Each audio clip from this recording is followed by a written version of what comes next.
Hello dear student, today we start exercise 12.2 question number 8.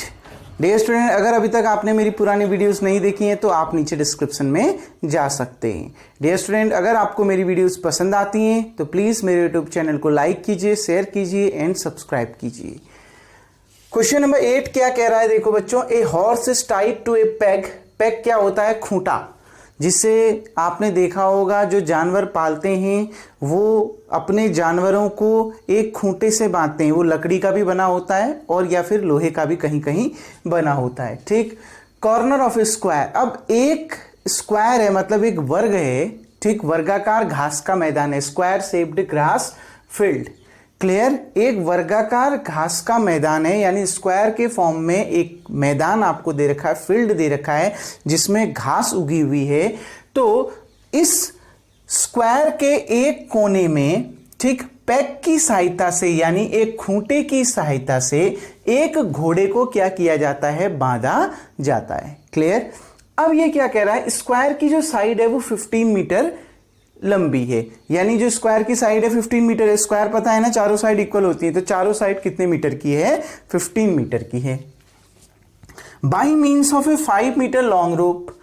अब जो घोड़े को खूंटे से बांधा गया है, तो जिस रस्सी के सहायता से घोड़े को उस खूंटे में बांधा गया है, उस रस्सी की जो लंबाई है वो 5 मीटर दे रखी है. मतलब ये कितना हो गया बच्चों? 5 मीटर आपका हो गया. अब देखो ये डॉटेड लाइन को अगर आप आगे को बढ़ाओगे तो ये एक सर्किल बनेगा कि नहीं बनेगा? बनेगा ना. और ये उस सर्किल का क्या होगा? सेंटर होगा. जहां पेग है, जहां पर खूंटा है स्क्वायर के एक कॉर्नर पर, वो क्या होगा? वो उस सर्कल का क्या होगा बच्चों? सेंटर होगा. क्लियर. थोड़ा और आपके बुक में दे रखा है डायग्राम पूरा. क्लियर. ये जो है ये सेंटर होगा किसका? सर्किल का. तो ये हॉर्स जहां पर है, जिस पॉइंट पर हॉर्स है, ठीक, वो क्या है बच्चों? वो एक पॉइंट है और उसको सेंटर से मिलाया है. तो जब भी सेंटर से सर्किल पर कोई भी एक पॉइंट हम ले लें, उस पॉइंट को सेंटर से जब हम मिलाते हैं तो क्या मिलती है? रेडियस मिलती है. तो बच्चों ये 5 मीटर क्या हो गई? रेडियस. ऐसे ही ये भी क्या हो गई? रेडियस. और ऐसे ही ये भी क्या हो गई? रेडियस. क्लियर. मतलब ये भी 5 मीटर और ये भी 5 मीटर. समझ में आ गया ना? डायग्राम में ही समझना है आपने. ठीक. आ गई ना बात समझ में? अब देखो ये क्या है? आर्क है ना. ये जो दिख रहा है आपको डॉटेड लाइन से, जो मैंने एक सर्किल टाइप का बनाया है, ये आर्क है कि नहीं? चाप जैसा बनाया है, ये आर्क दे रखा है. बिल्कुल. ये दो हैं. दो क्या हैं? रेडियाई हैं. तो रेडियाई और आर्क के बीच का जो एरिया होता है वो क्या होता है? सेक्टर कहलाता है. मतलब आपने क्या निकालना है? सेक्टर का एरिया निकालना है. सबसे पहले area of that part of the field in which the horse grazes. आपने उस फील्ड का एरिया निकालना है, आपने उस फील्ड के उस हिस्से का एरिया निकालना है जहां पर जो हॉर्स है वो घास को चर सकता है. बच्चों हॉर्स को यहां बांधा गया है, ठीक, तो या तो वो इससे कम के भाग को, यहां पर जहां पर घास होगी इन पोर्शन को चर सकता है. ठीक. इस वाले भाग में जो घास उगी होगी उसको चर सकता है, या जहां पर तक ये सर्किल, ये आर्क बना हुआ है, इतने हिस्से को वो चर सकता है. इससे दूर तो नहीं जा सकता है ना. क्यों? क्योंकि रस्सी की लंबाई 5 मीटर ही है. वो यहां चढ़ सकता है, वो यहां चढ़ सकता है, वो इससे कम वाले हिस्से में उगी हुई घास को चढ़ सकता है, लेकिन इसके बाहर के हिस्से को चढ़ नहीं सकता, उसको ग्रेज नहीं कर सकता. इसका मतलब है आपने इस वाले पोर्शन का एरिया निकालना है जिसको मैंने रेड पेन से इंडिकेट कर रखा है. देखो इसी भाग को, वो इसी मैदान पर उगने वाले जो घास होगी बच्चों उसको वो चढ़ सकता है. क्लियर. और ये क्या है?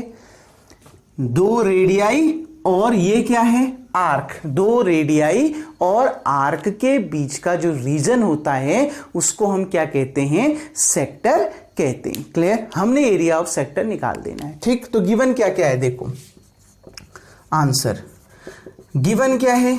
रेडियस कितना? 5 मीटर. बच्चों अगर हमने सेक्टर का एरिया निकालना है, थीटा की जरूरत होगी.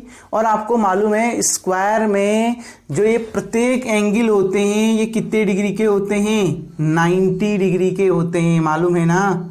ठीक, यानी ये एंगल भी कितने डिग्री का हो जाएगा, 90 डिग्री का, यानी थीटा इक्वल्स टू कितना दे दिया, 90 डिग्री। स्क्वायर की डेफिनेशन मालूम है, चारों साइड इक्वल होती हैं और हर एंगल कितने डिग्री का होता है, 90 डिग्री का होता है। नाउ बच्चों पहला जो निकालना है, the area of that part of field in which the horse graze.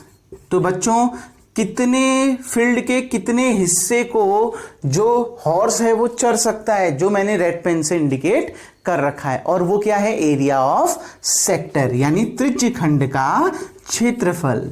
Clear बच्चों, एरिया ऑफ सेक्टर है कि नहीं, ये दो रेडियाई और ये आर्क, तो इसके बीच का एरिया कैसे निकलता है, theta upon 360 into pi r square. Theta 90 दे रखा है, अपॉन 360 इंटू पाई की वैल्यू दे रखी है ना 3.14 का यूज करना है, आर का आर दे रखा है 5, तो 5 इंटू 5। क्लियर, 9 से ये कितने बार कैंसिल बच्चों, 4 बार कैंसिल, 90 4 जा 360। अब देखिए मल्टीप्लाई कर दीजिए, 5 5 जा 25, 3.14 into 25 upon 4।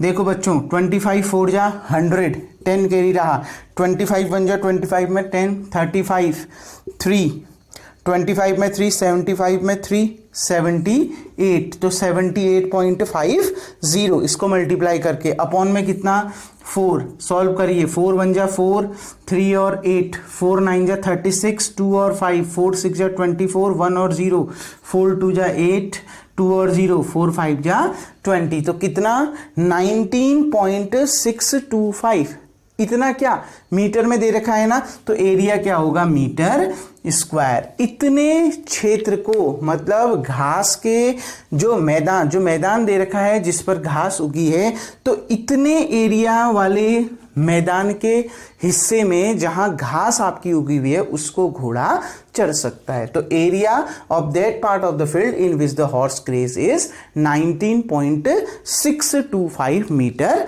Square. Clear dear student, आ गई ना बात समझ में, बहुत इजी क्वेश्चन था, बस आपने सेक्टर का एरिया निकालना है। और कैसे पता चला हमें सेक्टर का एरिया निकालना है, हमें मालूम चला जब हमने डायग्राम को देखा, क्योंकि जो हॉर्स है या तो वो इससे जहां पर वो अभी है, क्योंकि 5 मीटर लंबी रस्सी से बांधा गया है, तो जाहिर सी बात है यहाँ के हिस्से को तो वो चर नहीं सकता क्योंकि रस्सी इतनी लंबी है, या तो वो यहाँ चढ़ सकता है या तो यहाँ चढ़ सकता है, या तो इससे जो कम वाले भाग में जहां घास उगी है उसको चढ़ सकता है। तो आपने एरिया ऑफ सेक्टर निकाल लेना है। क्लियर डियर स्टूडेंट, वीडियो को पॉज करके सबसे पहले आप इतना उतार लेंगे। अब मैं इसको मिटा देता हूं। देखो बच्चों, अब इसमें सेकंड पार्ट क्या कह रहा है उसको समझते हैं। ठीक, सेकंड पार्ट आपसे क्या कह रहा है, देखिए अब ये बोल रहा है बच्चों, the increase in the grazing area if rope were 10 metre long instead of 5 metre. अगर ये जो रस्सी है वो 5 मीटर की जगह 10 मीटर लंबी हो जाए, तब जो घोड़ा है वो कितने, जो देखो the increasing in the grazing area, तो घोड़ा कितने भाग को चर सकता है, वो तो ठीक है हम निकाल लेंगे, लेकिन आपने इंक्रीजिंग एरिया निकालना है। तो उस समय आपने ये बताना है कि जो घास को चरने का, जो घोड़े द्वारा जो घास को चरने का जो एरिया बड़ा है, उस एरिया को आपने निकालना है, कितना एरिया इंक्रीज हुआ है। देखो क्या कह रहा हूं, डायग्राम के अकॉर्डिंग समझने की कोशिश करते हैं। देखो बच्चों, मान लिया ये 5 मीटर था, अब घोड़ा यहां पर है, सपोज करते हैं अभी घोड़ा यहां पर है। क्लियर, ठीक। तो देखिए बच्चों क्या कह रहा है, अगर घोड़ा अभी यहां पर है और खूंटे से यहां तक में जो ये लंबाई दे रखी है, ये जो रस्सी की लंबाई दे रखी है खूंटे से, और जहां पर हॉर्स है अभी, तो खूंट उसको किससे बांधा गया होगा, रस्सी की सहायता से बांधा गया होगा खूंटे पर। आ गई ना बात समझ में। तो उस रस्सी की लंबाई अभी कितनी है, 10 मीटर है। ये देखो यहां से यहां तक की लंबाई कितनी है, 10 मीटर। अब अगर आप ऐसे करोगे तो ये और ये कुछ इस तरीके से। आ गई ना बात समझ में। डॉटेड लाइन से अगर हम दिखाना चाहें तो डॉटेड लाइन से हम इसको कुछ इस तरीके से दिखा सकते हैं। तो आपने ये नहीं निकालना कि जब वो 10 मीटर की, मतलब जब घोड़े को खूंटे से 10 मीटर लंबी रस्सी से बांधा जाता है तो उस समय घोड़ा कितने एरिया को ग्रेस कर सकता है, चर सकता है, ये नहीं निकालना। आपने ये निकालना है कि ग्रेजिंग एरिया में कितना इंक्रीज हुआ है, ग्रेजिंग एरिया कितना बड़ा है, मतलब जो चरा जा सकने वाला जो क्षेत्र है जिसको घोड़ा चर सकता है उसमें कितनी वृद्धि हुई है वो आपने निकालना है। देखो बच्चों, इतना तो पहले जब घोड़ा 5 मीटर लंबी रस्सी से बांधा गया था, खूंटे की सहायता से घोड़े को जब बांधा गया था तब चरा था उसने, तब ग्रेस किया था ना इतना हिस्सा। अब अगर इससे नीचे की बात करें तो ये सारा हिस्सा तो क्या आ जाएगा, जब घोड़े को 10 मीटर लंबी रस्सी से बांधा गया तब उसने इतना पूरा पोर्शन आपका क्या कर लिया, ग्रेस कर लिया। लेकिन आपने इंक्रीजिंग एरिया निकालना है। इंक्रीजिंग एरिया कितना, केवल इतना ही तो एरिया इंक्रीज हुआ है, ये जिसको मैंने अभी रेड पेन से इंडिकेट किया, केवल इतना ही एरिया तो इंक्रीज हुआ है, क्योंकि इतना तो उसने पहले ही चरा था। ठीक, अगर 10 मीटर लंबी रस्सी से बांध दिया तो इतना पूरा चर लेगा, लेकिन हमने पूरा नहीं निकालना। इंक्रीजिंग एरिया, कितना एरिया बड़ा है जिसको वो चर रहा है, तो आपने ये एरिया निकालना है। आ गई ना बात में, कैसे निकलेगा बच्चों, इतने पूरे एरिया में से इतने एरिया को माइनस कर दो, जो इससे पहले वाला एरिया निकला ना उसको क्या कर दो, माइनस कर दो, आपका यही इंक्रीजिंग एरिया निकल जाएगा। क्लियर बच्चों, आ गई ना बात समझ में। देखिए कैसे, अब हम सपोज करते हैं, अब गिवन है, देखो अब r इक्वल्स टू कितना है, 10 मीटर, क्योंकि अब यहां से यहां तक का देखा जाएगा ना पूरा। अब रेडियस कितना है, 10 मीटर। ये अब रेडियस कितनी दे रखी है बच्चों, यहां तक की 10 मीटर, और ये आर्क है, तो ये पूरा पोर्शन रेडियाई और आर्क के बीच का रीजन है ना, उसको हम क्या कहते हैं, सेक्टर कहते हैं। और थीटा कितना होगा, 90 ही होगा, क्योंकि स्क्वायर का जो हर एंगल है वो कितने डिग्री का होता है, 90 डिग्री का होता है। Now area of a sector, area of sector, अब इस सेक्टर का एरिया निकाल रहे हैं जिसकी रेडियस कितनी है, 10 मीटर है। 10 मीटर समझ में आ गया ना, मतलब घोड़े को खूंटे से बांधा गया है 10 मीटर लंबी रस्सी की सहायता से। क्लियर। अब देखो एरिया ऑफ सेक्टर क्या होता है, theta upon 360 into pi r square. देखो थीटा की वैल्यू कितनी दे रखी है बच्चों, 90 अपॉन 360 इंटू पाई की वैल्यू 3.14, आर की जगह में कितना आ गया, 10, तो 10 का होल स्क्वायर। 90 से ये कितने बार, 4 बार, तो 1/4 इंटू 3.14 इंटू 100। डियर स्टूडेंट 3.14 को 100 से मल्टीप्लाई करो, 314/4। सॉल्व करिए, 4 7 जा 28, 3 और 4, 4 8 जा 32, 2 और 0, 4 5 जा 20, तो कितना आ गया, 78.5 मीटर स्क्वायर। लेकिन आपने ये नहीं निकालना, आपने क्या निकालना है, इंक्रीजिंग एरिया निकालना है। ठीक, increasing in the grazing area. तो अब लिखते हैं increasing in the increasing area of grazing, मतलब चरने का जो क्षेत्र है उसमें कितनी वृद्धि हुई है, इंक्रीजिंग एरिया ऑफ ग्रेजिंग। तो कितना बच्चों, ये बड़े वाले सेक्टर में से ये बड़ा वाला सेक्टर का एरिया कितना आया, अब भी निकाला है 78.5, उसमें से इस छोटे वाले सेक्टर के एरिया को माइनस कर दो, कितना आया 19.625, तो कितना आएगा, 10 में से 5 गया 5, 9 में से 2 गया 7, ठीक, 14 में से 6 गया 8, ठीक, और यहां पर 77 में से 9 गया बच्चों, कितना 58, तो कितना आएगा 58.875 मीटर स्क्वायर। एक बार अपने आंसर को हम कंफर्म बच्चों कर लेते। तो डियर स्टूडेंट हमारा आंसर बिल्कुल सही है। हो सकता है पीछे यूनिट गलत दे रखी हो, उसने सेंटीमीटर स्क्वायर लिख लिया हो। अगर हमने रेडियस ले रखी है मीटर में, 10 मीटर लंबी है, तो जाहिर सी बात है हमारा आंसर भी मीटर स्क्वायर में ही आएगा। क्लियर डियर स्टूडेंट, उम्मीद करता हूं ये क्वेश्चन आ गया। क्वेश्चन बहुत ईजी था। एक बार तो घोड़े को 5 मीटर लंबी रस्सी से बांधा गया था खूंटे की सहायता से, ठीक, तो उस समय रेडियस 5 मीटर थी और बन रहा था सेक्टर, और एंगल कितना था बच्चों 90, तो आपने आराम से एरिया ऑफ सेक्टर निकाल दिया। अब फिर उसके बाद 10 मीटर लंबी रस्सी से बांधा, मतलब रेडियस हो गया 10, थीटा है 90, एरिया ऑफ बिग सेक्टर भी निकल गया। लेकिन आपने तो इंक्रीजिंग एरिया ऑफ ग्रेजिंग निकाल रखा है कि चरे जाने वाले क्षेत्र में कितनी वृद्धि हुई है, जितना पोर्शन फील्ड का आपका क्या हॉर्स चर रहा है तो उसमें कितना इंक्रीज हुआ है, कितने एरिया में इंक्रीज हुआ है वो निकालना है। तो इंक्रीजिंग एरिया तो ये बीच का ही है ना, इतना तो पहले चरा, और 10 मीटर लंबी रस्सी से अगर उसको बांधा गया तो इतना पूरा वो अभी चढ़ सकता है, लेकिन आपने इंक्रीजिंग निकालना है तो पूरे में से इतना माइनस कर दो, ये इंक्रीजिंग एरिया आपका निकल जाएगा। और वो कितना आया बच्चों, 58.875 मीटर स्क्वायर। तो वीडियो को पॉज करके सबसे पहले बच्चों आप इतना उतार लेंगे। अब हम बढ़ते हैं नेक्स्ट क्वेश्चन की ओर। नाउ डियर स्टूडेंट, अब हम बढ़ते हैं क्वेश्चन नंबर 10 की और क्वेश्चन नंबर 10 क्या कह रहा है उसको समझते हैं। सॉरी, क्वेश्चन नंबर 9 की ओर बच्चों।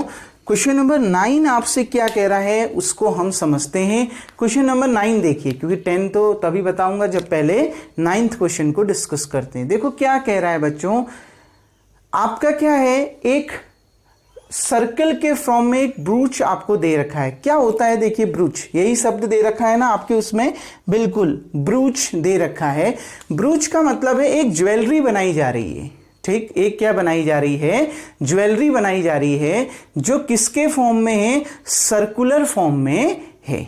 आ गई ना बात में, कुछ इस फॉर्म में है और उसकी कुछ ना कुछ डायमीटर्स भी आपको दे रखा है। एक ब्रूच बनाया जा रहा है, ठीक, किसकी सहायता से बनाया जा रहा है, सिल्वर वायर की सहायता से बनाया जा रहा है। एक सर्कुलर ब्रूच आपका बनाया जा रहा है, एक आपकी ज्वेलरी जो सर्कुलर फॉर्म में है वो सिल्वर वायर की सहायता से बनाई जा रही है, और उस सिल्वर वायर की सहायता से उस सर्कल की, उस ज्वेलरी की 5 डायमीटर भी बनाया जा रहा है। देखो 5 डायमीटर बना रखा है, एक ये, दूसरी, ये तीसरी, ये चौथी और ये 5वीं। 5 डायमीटर ड्रॉ कर दिया है। डायमीटर पता है ना, सेंटर से होकर जाने वाली लाइन और जो सर्किल के 2 एंड्स को टच करेगी।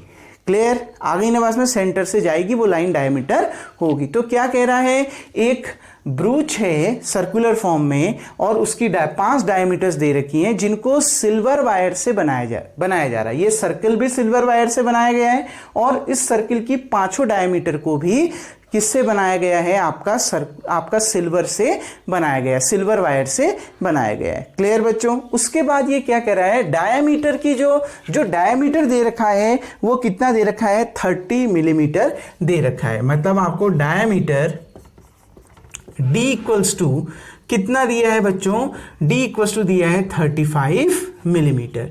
तो रेडियस कितना हो जाएगा, 35/2 मिलीमीटर। क्लियर बच्चों, ठीक। अब देखो ये तो हो गई बात डायमीटर की।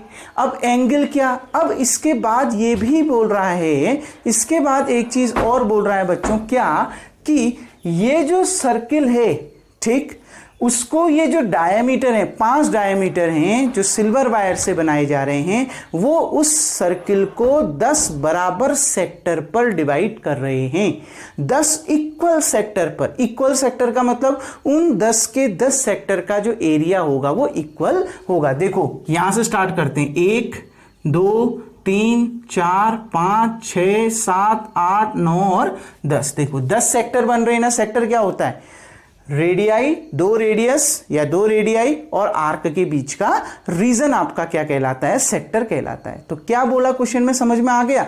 एक ज्वेलरी बननी है सिल्वर वायर से जो सर्कुलर फॉर्म में है और उसकी डायमीटर भी, सर्कल तो बनना ही बनना है सिल्वर वायर से, डायमीटर भी उसकी 5 डायमीटर भी किससे बननी है, सिल्वर वायर से बननी है। और डायमीटर कितनी दे रखी है, 35 मिलीमीटर दे रखी है, यानी रेडियस आपका निकल गया। और क्या कर रहा है, ये जो 5 डायमीटर हैं वो सर्कल को 10 बराबर सेक्टर पर बांट रहे हैं, 10 इक्वल सेक्टर पर बांट रहे हैं। इसका मतलब ये 10 सेक्टर, 10 के 10 सेक्टर का एरिया क्या है, इक्वल है। आप अगर एक का एरिया निकालोगे तो वही 10 के 10 सेक्टर का क्या होगा, एरिया होगा। क्लियर बच्चों। तो एंगल क्या होगा इसमें, theta.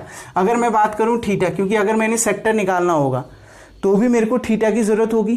Clear, area of sector निकालना होगा तो थीटा की जरूरत होगी। एंगल क्या होगा बच्चों, देखो ये सर्किल है ना, ठीक, तो ये बीच में एक कंप्लीट एंगल बनेगा।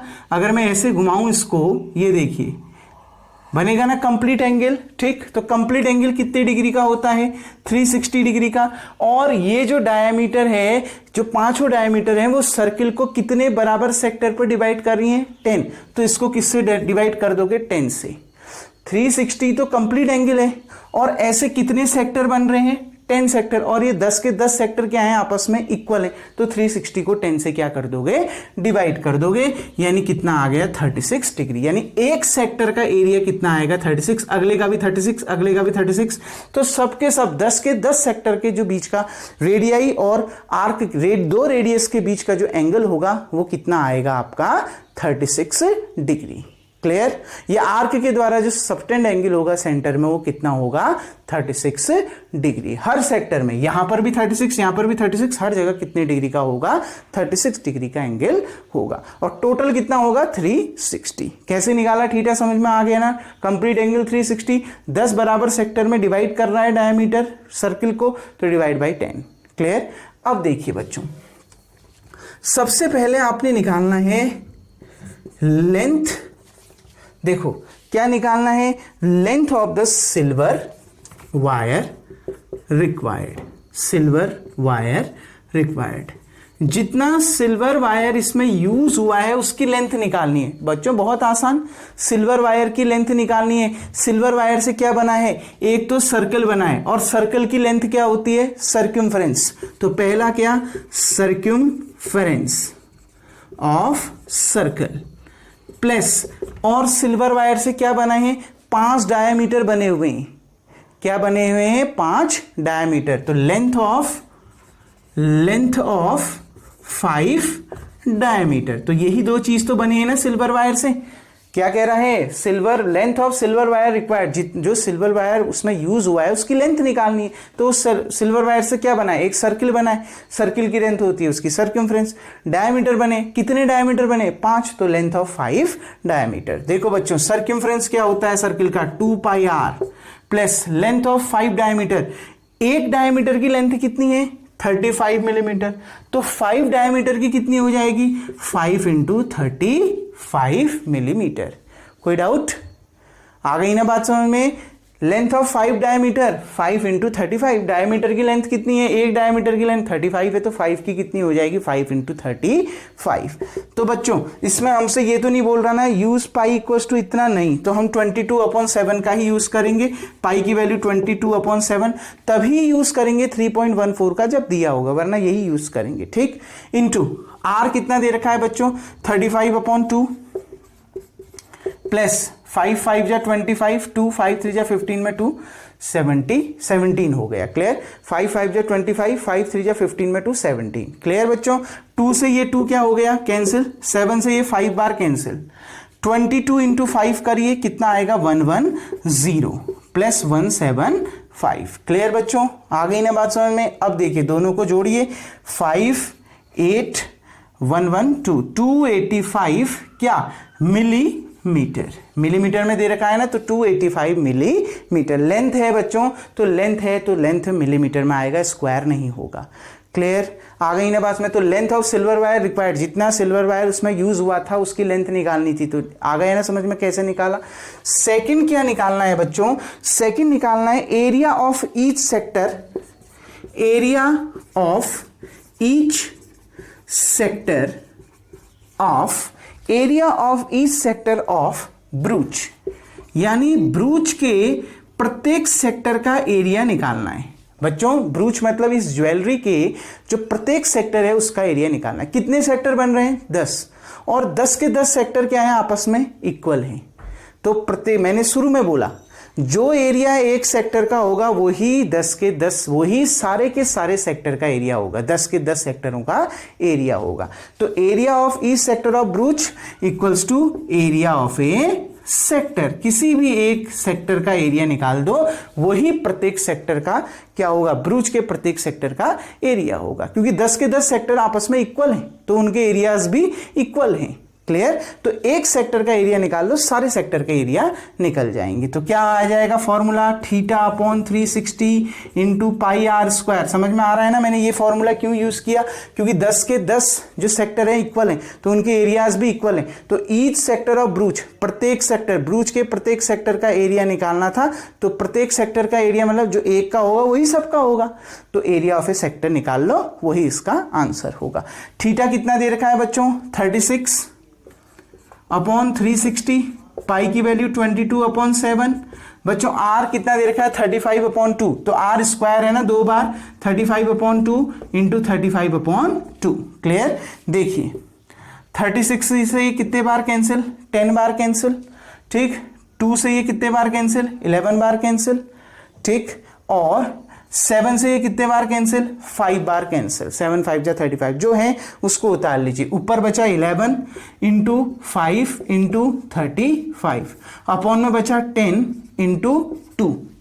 एक 10 बचा, एक ये 2 बचा। क्लियर। देखो बच्चों 5 से ये कितने बार कैंसिल, 2 बार कैंसिल, ठीक। अब मल्टीप्लाई करिए 11 इंटू 35, 11 5 जा 55, 5 11 3 जा 33 में 5 38 अपॉन 2 2 जा 4। देखिए 11 5 जा 55, 5 11 3 जा 33 में 5 38 अपॉन कितना 4। डिवाइड करिए 4 9 जा 36, 2 और 5 4 6 जा 24, ठीक। और आपका 1 और 0 4 2 जा 8, 2 और 0 4 5 जा 20। देख लीजिए एक बार, 4 9 जा 36, 2 और 5 4 6 जा 24, बिल्कुल। 1 और 0 4 2 जा 8, 2 और 0 4 5 जा 20। तो कितना आ गया 96.25 मिलीमीटर स्क्वायर। तो प्रत्येक जो ब्रूच है उसका जो सेक्टर का एरिया आएगा वो कितना आएगा, 96.25 मिलीमीटर स्क्वायर। अगर total area of a sector बोला होता तो मैं इसको किससे मल्टीप्लाई कर देता, 10 से, क्योंकि टोटल कितने सेक्टर हैं, 10। एक सेक्टर का एरिया अगर इतना है तो 10 सेक्टर का एरिया इंटू 10 कर दूंगी। लेकिन टोटल नहीं कह रहा है, वो कह रहा है प्रत्येक सेक्टर, ब्रूच के प्रत्येक सेक्टर का एरिया निकालो। जो ज्वेलरी बनी है उसके प्रत्येक सेक्टर का एरिया निकालो। तो प्रत्येक सेक्टर का एरिया मतलब जो एक सेक्टर का एरिया होगा वही प्रत्येक सेक्टर का एरिया होगा। 10 के 10 सेक्टर का एरिया इक्वल है। क्लियर बच्चों, आ गई ना बात समझ में। उम्मीद करता हूं ये क्वेश्चन आपके समझ में आ गया होगा। वीडियो को पॉज करके बच्चों आप इतना उतार लेंगे। नाउ डियर स्टूडेंट, अब हम बढ़ते हैं क्वेश्चन नंबर 10 की ओर, जो कि एक इंपॉर्टेंट क्वेश्चन बच्चों है। देखो क्वेश्चन बहुत इजी है, ठीक। क्वेश्चन को समझते हैं पहले। क्वेश्चन क्या कह रहा है, एन अम्ब्रेला हैज 8 रिप्स। मतलब अम्ब्रेला के कितने ताने हैं, 8 ताने हैं, 8 रिप्स हैं। मतलब जो ऐसी लाइनिंग नहीं होती ऊपर से ये दे रखा है, देखो एक कोशिश करी है अम्ब्रेला बनाने की, ये इस तरीके से आपको रिप्स दे रखे हैं ना, ये जो ऊपर से वायर जैसे ऐसे गए हुए। तो कितने रिप्स हैं कह रहा है, 8 रिप्स हैं। क्लियर। कुछ आगे हैं कुछ पीछे होंगे, 1 2 3 4 5 6 हैं, तो 2 पीछे साइड से ऐसे दिखाए रिप्रेजेंट किए होंगे, ठीक। आ गई ना बस में, ऐसे कितने रिप्स हैं, 8 रिप्स हैं, 8 आपको ताने दिए हुए हैं। क्लियर बच्चों। अब ये क्या कह रहा है, इसके बाद देखो बच्चों आपसे ये बोल रहा है कि विच आर इक्वली स्पेस्ड। और ये जो 8 रिप्स हैं बच्चों वो बराबर दूरी पर हैं। कितनी दूरी पर हैं, बराबर दूरी पर है। मतलब इनके बीच की डिस्टेंस, देखो यहां मैंने जरा डायग्राम ऊपर आगे पीछे जरा स्पेस ज्यादा हो गया होगा, कोई प्रॉब्लम नहीं। देखिए आपको क्या दे रखा है कि इन सबके बीच में जो स्पेस है वो क्या है, इक्वल है। दूरी इन सबके बीच की इक्वल है। आ गई ना बस में, बराबर स्पेस में रखे हुए। अगर बराबर स्पेस में रखे गए हैं मतलब इनके बीच के एरिया भी क्या होगा, बराबर होगा। अगर वो बराबर स्पेस में रखे गए हैं और रिप्स तो एक ही जैसे हैं, ताने तो एक ही जैसे होंगे, तो उन सभी रिप्स के बीच का जो एरिया होगा, जितने भी उसमें सेक्टर बनेंगे उन सभी सेक्टर का एरिया क्या होगा, इक्वल होगा। अब ये कह रहा है, ये मानते हुए कि ये जो अम्ब्रेला है, देखो ये मानते हुए कि जो अम्ब्रेला है एक फ्लैट सर्किल है, जो मैंने साइड में एक सर्किल बना रखा है ना, फ्लैट सर्किल है, जिसकी रेडियस कितनी दे रखी है, रेडियस दे रखी है 45 सेंटीमीटर। देखो रेडियस क्या होती है, सेंटर से सर्किल की किसी एक पॉइंट के बीच की डिस्टेंस, ये आपकी क्या हो गई, रेडियस हो गई। तो ये भी क्या हो गई, रेडियस हो गई, ये भी रेडियस, ये भी रेडियस। तो रेडियस कितनी दे रखी है बच्चों, रेडियस दे रखी है 45 सेंटीमीटर। आपने क्या निकालना है, आपने निकालना है find the area between the 2 consecutive ribs. दो कंसेक्यूटिव रिब्स के बीच का जो है एरिया आपने निकालना है। कंसेक्यूटिव मतलब जैसे अभी पहला लिया है उसके जस्ट अगला, ठीक, जैसे ये है, देखो एक रिब मैंने ये ले लिया, ठीक, इसके आगे वाला रिब ये है ना, तो इन दोनों के बीच का एरिया निकालना है। इन दोनों के बीच का क्या निकालना है? एरिया निकालना है। ये देखिए ये पोर्शन हमने निकालना है। आ गई ना बात में? अगर मैं ये रिब्स लेता हूं, ये वाली रिब लेता हूं, तो जस्ट इसकी अगली ये है ना, तो इन दोनों के बीच का एरिया निकालोगे। मैंने एक एग्जांपल के तौर पे ये लिया है ना, पहला फर्स्ट ये लिया है, तो कंसेक्यूटिव कह रहा है, जस्ट इसका अगला यही रिब है, ठीक, तो इन दोनों के बीच का एरिया हम निकालेंगे। Area between the two consecutive ribs आपने निकालना है। Clear dear student? ठीक, अब देखिए तो बहुत आसान सा क्वेश्चन है। तो सबसे पहले रेडियस कितनी दे रखी है? रेडियस आर इक्वल टू दे रखा है 45 सेंटीमीटर। बच्चों एंगल कितना हो जाएगा? फिर से वही बात, सर्कल है ना, कंप्लीट एंगल कितने डिग्री का? 360 डिग्री का। अब यहां पर एक बात बोली गई, जो रिब्स के बीच जो स्पेस है वो इक्वल है, मतलब वो बराबर दूरी पर रखे गए हैं। मतलब इन दो सेक्टर के बीच की डिस्टेंस, इन ये दो सेक्टर के बीच का एरिया, ये दो सेक्टर बराबर है। मतलब जितने भी सेक्टर इसमें बन रहे हैं वो सभी सेक्टर इक्वल है, उनके एरियाज भी क्या हैं? इक्वल है। कितने सेक्टर बन रहे हैं? 8 सेक्टर बन रहे हैं। गिनो, 8 रिब्स है ना, तो देखो गिनो 1 2 3 4 5 6 7 8। आ गई ना बात समझ बच्चों? कितने रिब्स, कितने सेक्टर बन रहे हैं? 8 सेक्टर आपके बन रहे हैं। तो क्या 360 अपॉन कितना? 8। क्लियर बच्चों? ठीक, क्यों किया 8 से डिवाइड? समझ में आ गया? क्योंकि कंप्लीट एंगल 360 डिग्री है और हर सेक्टर के जो बीच का एरिया है वो इक्वल है। और ऐसे कितने सेक्टर बन रहे हैं? ऐसे 8 सेक्टर बन रहे हैं फिगर के अकॉर्डिंग। तो ये सभी सेक्टर एरियाज में क्या है? इक्वल हैं। तो 8 से क्या कर दो? डिवाइड। इससे पहले कितने सेक्टर बन रहे थे? 10, और 10 इस सेक्टर का क्या थे? आपस में इक्वल थे, तो 10 से डिवाइड किया था। यहां 8 सेक्टर इक्वल हैं, तो 8 से डिवाइड करोगे। क्लियर बच्चों? डिवाइड करिए। 8 4 जा 32, 4 और 0, 8 5 जा 40। तो कितना आ गया बच्चों? 45 डिग्री। ठीक, कोई डाउट बच्चों यहां तक? ठीक, अब देखिए, अब ये क्या बोल रहा है, ध्यान से समझिए। अब आपने क्या निकालना है? Area between two consecutive ribs of umbrella. जो अम्ब्रेला के दो कंसेक्यूटिव रिब्स हैं उनके बीच का एरिया मैंने डायग्राम में दिखा दिया ना। वो दो कंसेक्यूटिव रिब्स मतलब जो एक अगर पहला लिया है तो दूसरा जस्ट उसका अगला होना चाहिए। तो जब दो कंसेक्यूटिव रिब्स ले रहा हूं तो क्या बन रहा है? सेक्टर बन रहा है ना।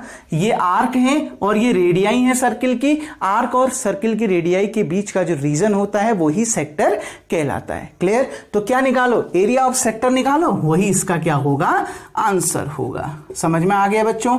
एरिया ऑफ सेक्टर कितना? Theta upon 360 into pi r square. देखो बच्चों, theta 45 upon 360। Clear? 45 into 45 upon 360 into pi की वैल्यू कुछ दे तो नहीं रखी ना कि यूज 3.14, नहीं, तो 22 अपॉन 7। रेडियाई कितनी? 45, तो 45 इंटू 45। क्लियर बच्चों? अब देखिए, अगर आप 45 से 360 को डिवाइड करते हो तो होगा बिल्कुल 8 बार हो सकता है। देखो 8 पंचे 40, 4 8, बिल्कुल 45 से कितने बार कैंसिल? 8 बार कैंसिल। Clear dear student? 2 4 जा 8, 2 11 जा। क्लियर? तो देखिए कितना आ गया? 11 इंटू 45 इंटू 45 को मैं 45 का होल स्क्वायर लिख सकता हूं ना। क्लियर? नीचे देखो 7 और कितना? 4, तो 7 4 जा 28। क्लियर? देखो 11 इंटू 45 का होल स्क्वायर, 5 का होल स्क्वायर 25, 4 को अगले नंबर से मल्टीप्लाई कर दो। 4 का अगला नंबर 5 होता है ना, 4 5 जा 20, तो 2025 अपॉन 28। क्लियर बच्चों? तो सॉल्व करिए। 11 5 जा 55, 11 2 जा 22, 22 में 5 27, 2 11 0 2, 11 2 जा 22 अपॉन कितना? 28। इतना क्या बच्चों? Centimetre square. क्लियर? आ गई ना बात समझ में बच्चों? इतना समझ में आ गया? इसको आप आगे भी सॉल्व कर सकते हैं। अगर आगे सॉल्व करना नहीं चाहते तो कोई दिक्कत नहीं, यही भी इसका आंसर हो सकता है। 2275 सेंटीमीटर स्क्वायर 2275/28 सेंटीमीटर स्क्वायर। कोई डाउट बच्चों? बहुत इजी क्वेश्चन था। एक अम्ब्रेला थे जिसके 8 रिब्स थे और सभी रिब्स के बीच जो स्पेस था वो इक्वल था, दूरी थी इक्वल थी, मतलब वो सभी सेक्टर, अगर देखो बच्चों यहां से यहां, इन दोनों रिब्स के बीच, इन दोनों रिब्स के बीच, इन दोनों रिब्स के बीच, अगर इन दोनों के रिब्स के बीच में, हर रिब्स के बीच में, हर दो रिब्स के बीच में जो स्पेस है अगर वो इक्वल है, कहने का मतलब है सेक्टर आपस में इक्वल है। आ गई ना बस में, वो इक्वल सेक्टर बना रहा है, ठीक, यानी इन सभी सेक्टर्स के जो एरिया हैं वो क्या हैं? इक्वल हैं। तो कंप्लीट एंगल 360, 8 इक्वल सेक्टर मिल रहे हैं ना, तो 360 को 8 से क्या कर दो? डिवाइड कर दो, क्योंकि हर सेक्टर का एंगल कितना निकलेगा जब पूरे को, क्योंकि ये सभी सेक्टर आपस में इक्वल हैं, तो पूरे एंगल को, कंप्लीट एंगल को, 360 को कितने इक्वल सेक्टर बन रहे हैं? 8 से डिवाइड कर दो, तो हर सेक्टर का एंगल निकल गया। क्लियर बच्चों? ठीक, क्योंकि सारे सेक्टर इक्वल हैं, मतलब उनके एरिया भी आपस में इक्वल है। तो आपने निकालना क्या है? Area between 2 consecutive ribs, 2 consecutive ribs के बीच का एरिया। तो मैंने डायग्राम से आपको समझा दिया, एरिया ऑफ सेक्टर निकाल लो, वही आपका क्या होगा? आंसर होगा। बच्चों उम्मीद करता हूं ये क्वेश्चन नंबर 10 भी आपको समझ में आ गया होगा। तो वीडियो को पॉज करके बच्चों सबसे पहले आप इतना उतार लेंगे। डियर स्टूडेंट, अब जो नेक्स्ट वीडियो है उसमें इसके बचे हुए क्वेश्चन को डिस्कस करेंगे। तब तक के लिए थैंक यू। तो आज आप इनको रिवाइज करिए और इनकी प्रैक्टिस करिएगा।